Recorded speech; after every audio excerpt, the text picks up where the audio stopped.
Hey guys, what is up? I am Jen Burson. For those of you that don't know me, I am the founder of a PR firm in Los Angeles called Generation PR. I've been running my agency for 16 years. Wow, that sounds like a lot.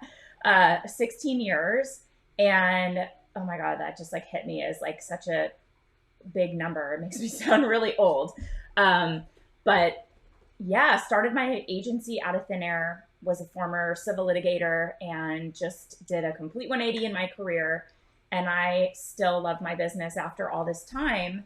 And about probably 4 or 5 years ago, I started to create programs, resources, coaching, mentorship for other PR professionals that are looking to grow and scale their own profitable agencies. So we have created a community called Profitable PR Pros. That's the identity I want you to start to sink into, is how to be a PR professional that loves what you do, even 16 years after you start doing it like I do, and you get paid for the work you do. So you're doing exceptional work, you get paid really well, you become a subject matter expert, and you have a deep expertise in a niche. People pay you a premium to provide them with service, and you get paid for that. So that's like the whole point of this discussion is, what do we do if clients for some reason refuse to pay you? It's the worst feeling, right?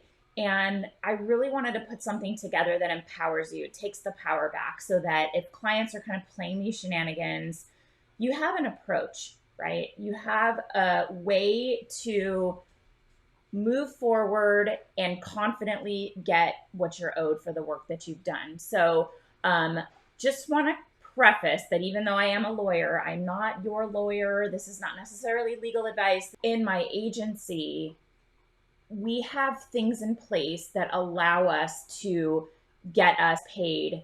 And part of that is choosing the right client. So that's going to come up in this discussion too. But how do you approach it if you are moving forward with a client and you're not getting paid? So let's help you take the power back. One of the things we know is that a lot of people are really afraid to approach a client about a late payment because we're worried that we're going to annoy them or we're going to upset them. It's like, well, or it's like if I ask for the money, they're going to highlight what you haven't done, or that the results have been less than stellar, even though we know that things take time to ramp up and we've explained this to them. So it's an uncomfortable conversation, but I want to remind you, the big news flash is this is your business. You're in charge of how you run your business, and you deserve to get paid for the work that you've performed. And the clients do not hold all of the power.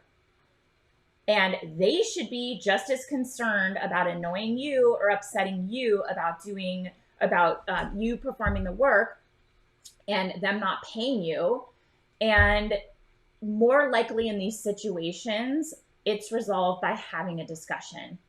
So we're going to break down how to approach it if your clients are paying late. So first things first, as PR professionals, if you're not already doing this, we get paid in advance of service. So we get paid on the first of the month for the upcoming month. And when you first start working with a client, you send them your retainer agreement and you send them an invoice, and you get paid in advance of service. So you should be doing that first things first. Sometimes there are circumstances that arise where you don't receive payments on time. Let's say you're here where you submit an invoice to a client on the first of the month. Either it's at the beginning of your engagement and they haven't paid, or it's in the middle, and let's say you bill on March 1st and they don't pay, and you perform the service for that month. Let's say your terms are net 15, and right around that third week, you need to remind the client. So you have to tell them that, they owe you money. So it's something like, you're telling them, we're getting ready to send an invoice and we notice that you haven't paid the first or the last month's invoice. Just a reminder, as we're going to be sending out an invoice, that you have one that's overdue. So they know that it's unpaid and you're reminding them, basically you tell the client that you're billing again. And if you are getting ready to send that second invoice, it's going to be something along the lines of, with respect, I'm going to have to cease our services if the late invoice isn't processed 1 week from today. I hope you can understand the difficult circumstance that this puts me in, and that we can continue to work together to reach a solution. You know, you're trying to basically like hold the relationship.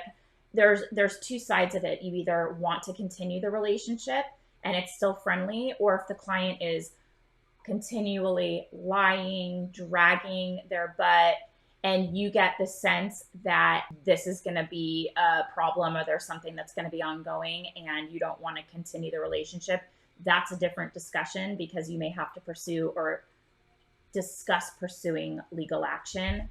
So basically with these client relationships, it's a mutual relationship. You should be getting value from them. Respect, they're reliable, they're getting you what you need to do your job really well. And if you continually meet your own deliverables on your side and they're not doing what is expected of them, paying their invoices on time, turning things around to you in a reasonable time, if your expectations are not being met, it's time to take a stand.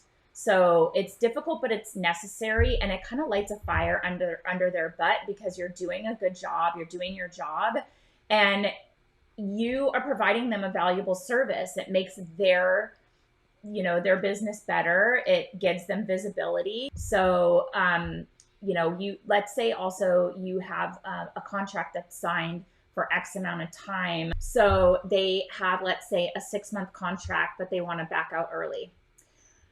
Personally, on my end, I only pursue payment for work that we have done and for that work that we've billed. So even that month of the payment that they're maybe trying to end at that month. Sometimes they'll say, we want to end early, we'll go one more month. Great. Honestly, I do think that this gives you leverage. I don't go after clients for the full amount, like pursuing legal action.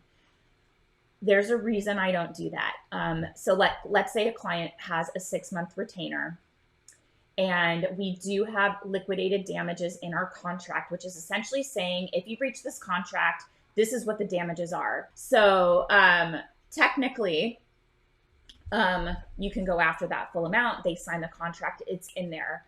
I don't do that, because as an attorney, I know the stress, the heartache, the expense of pursuing a breach of contract action.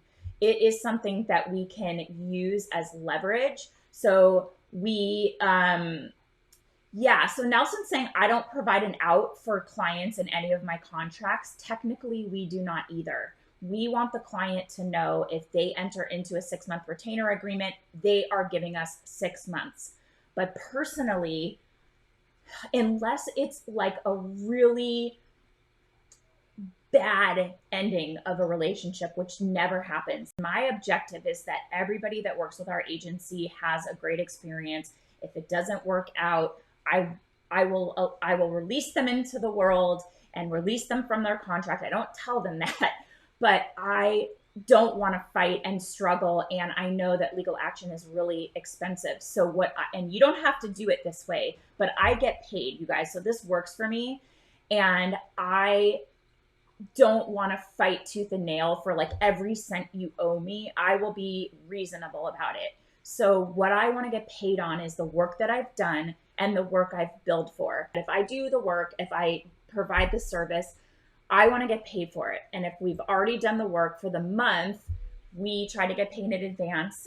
We want to get payment for what we've billed, what we've already done.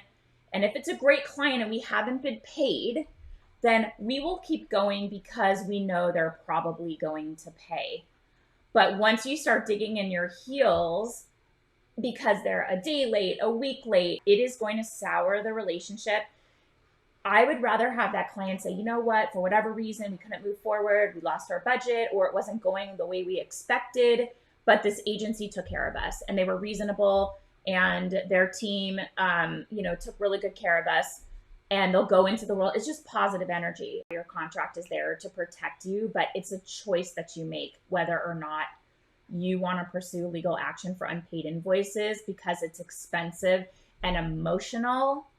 And that's your choice. You want to kind of nip it in the bud early. So that means making good choices on who you bring into your agency as a client, paying attention to the red flags and your instincts on clients.